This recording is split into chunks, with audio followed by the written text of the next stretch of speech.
I did. I wanted our audience to know that within the context of violations of civil rights, that while that sounds like that would be something juicy, in reality, these violations will have to be dealt with in another venue.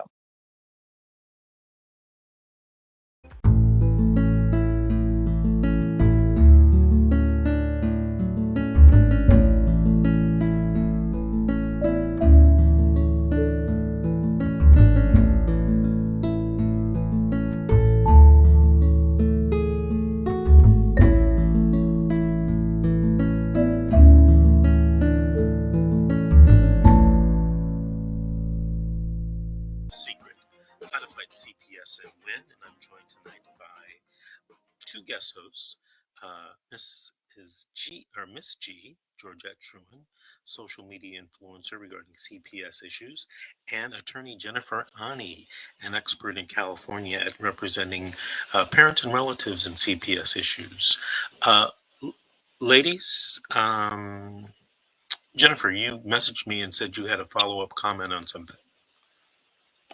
I did. I wanted our audience to know that within the context of violations of civil rights, that while that sounds like that would be something juicy, in reality, these violations will have to be dealt with in another venue.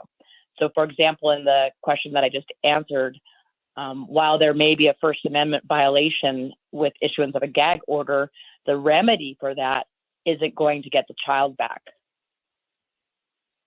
Right. The remedy is to sue them in civil court. Right. To go across the street to the federal courthouse and bring a lawsuit. I agree with you wholeheartedly. Hey, Mrs. G, we're going to take another call. Jeff from Virginia. Jeff, did you have a story to tell or a question to ask? Hey, Mr. Davis. Thank you for allowing me to speak here on your show today. I essentially have three questions, and it's actually on suing CPS without a reason of doubt. I believe that they've violated my rights under 42 USC Section 1983. Learned that right here on your show. And I guess my first question is, do you have to win your CPS appeal to sue CPS? The answer is, assuming that you're in California and you're doing a case in federal court in California, the answer is no, you don't have to win. However, and this is a big however, if you've lost in the juvenile court case and you lose the appeal, your civil rights case that you thought was worth, multi-millions of dollars shrinks significantly. Because one of the things they're going to do is they're going to argue a concept called res judicata and collateral estoppel. And that means that, once you've lost in the CPS court, that can be used against you in the federal courthouse. And you can't, you're going to have to turn your radio off. And you can't relitigate those issues about the child abuse. So, it's hard to go to federal court and say, hey, my rights were violated, but then have that stain on you that says, oh, some state court judge found you to be a child abuser. Juries are likely to find that, not tasteful. It may be used against you legally, and it certainly, in my humble opinion, will reduce the amount of money that you may win eventually in a civil rights lawsuit. Does that make sense? It makes tons of sense. It's a good thing that I won. My second question is, do you need a letter from the Office of Civil Rights to successfully file a suit against CPS in a federal court? Okay, if I noticed that, the call screener says that you're from Virginia, and I don't know Virginia law. We're only licensed here in California. But if you were in California, you do not need such a letter because the state of California can't do anything to prohibit you from pursuing your federal rights in your federal lawsuit. I can only guess that it's the same in Virginia, but before I do anything, if I were you, I would go talk to a Virginia civil rights lawyer. What city are you in Virginia? I am in Southwest Virginia, in the city of Norton, and I've not been able to, all of the attorneys that handle civil rights are on the other side of the state, north of Richmond. Fairfax, Norfolk, Virginia Beach, that region between those points and Richmond. So, and all of them kind of sort of accept or different types of civil rights violations. A big one is police malfeasance. Right. Everyone seems to do that, but I'm not even able to get anybody to return phone calls and emails despite several attempts. And I've started looking outside of the state for someone that even handles these types of things. Right. It reminds me, we used to have a guest host on our social media sites. Her name was Cynthia. And, it took Cynthia, I think she said she made 50 calls before she found someone. And she happened to find me. I was, I think, number 50 who took on her case.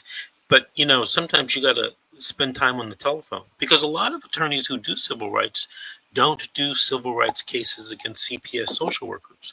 And the reason being is they don't know the whole CPS, roadmap, and it's hard for them to have to learn that as well as try to win your civil rights case. So you might, have to find someone that will do it. I can give you the name of a couple of attorneys to call. One of them is in Fairfax, Virginia. He doesn't necessarily do these types of cases, but I bet he can refer you to someone. And his first name is Ben, and I can't think of his last name offhand. But if you call me at the office on Monday, 888-888-6582, I'll look up Ben's last name and give you his office telephone number. Also, there's an attorney, he's one of the gurus in suing CPS. As a matter of fact, that's all he does. He doesn't go to CPS court and get your kids back. He only sues CPS social workers, but he's in California and San Diego. You can look him up on Google, Sean McMillan. I do know Sean has taken cases outside of California on a couple of occasions. So I do know he will go out of state to represent someone in a CPS case. So give him a call, look him up on Google to get his telephone number. And of course, if you want to talk to me, we do cases outside the state. Give me a call at 888-888-6582, and I'll talk to you about your cases as well. Outstanding. You mind if I ask you one final question? Is there remedies outside of federal civil court through the state in terms of civil suits?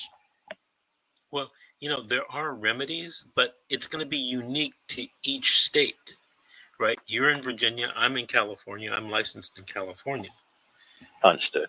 Okay, so that's why I say, keep calling. I don't know how many attorneys you've called, but if you haven't reached 50, you haven't even gotten started yet. Yeah, it's not 50 to reach that handle CPS. It's more like 34, 35 is where I'm at. And now I'm kind of reaching out into North Carolina and try DC. West Virginia. Try DC. Understood. All right. Well, you know what? I'm going to give you a ring at some time during Monday. I'll reach out to you, and maybe I'll be able to get in touch with you or one of your attorneys. Okay, very good. Look forward to talking to you. And listen, thank you for calling in, Jeff, and I appreciate you listening from Virginia. I know you're 3 hours ahead, so it's like 10:30 in Virginia. And give us a call back in a few weeks and give us an update on how things are going with your civil rights case and if you found an attorney, okay? All right. Thanks for your help, Mr. Davis, and thanks for all that you do with the show. Thank you very much. So, Mrs. G, are you there? Yes, I'm here. Good evening. How are you? I'm good. How are you? Good. It's so good to see your face on the StreamYard live feed on Facebook. Thank you. Had you talked to Jeff before? I can't recall. I don't remember. Okay.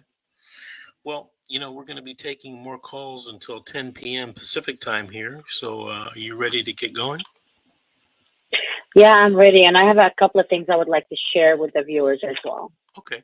Well, this is what we're going to do. I just got a message. We got to take another break, pay some more bills, another commercial break, and we'll be right back after these messages.